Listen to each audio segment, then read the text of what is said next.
বিএনপির বিপ্লবী সাধারণ সম্পাদক অ্যাডভোকেট ফরাজ ইকবালকে বক্তব্য রাখার জন্য আহ্বান জানাচ্ছি।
সাবেক সংসদ সদস্য, ঢাকা মহানগরের সাবেক সাধারণ সম্পাদক আলহাজ নওয়াজউদ্দিন আহমেদের নেতৃত্বে একটি বিশাল মিছিল আমাদের মাঝে উপস্থিত হয়েছে।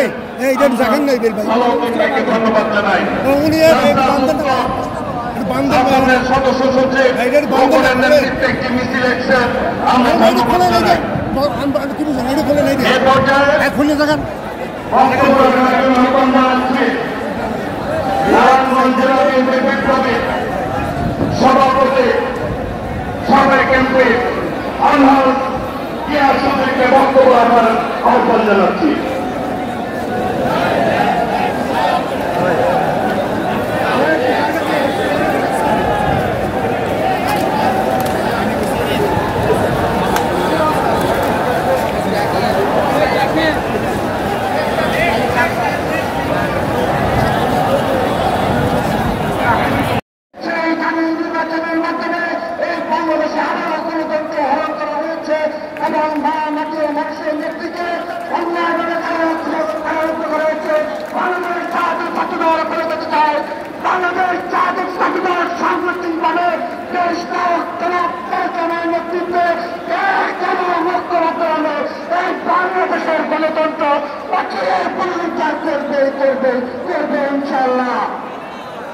নেতৃবৃন্দ, আমরা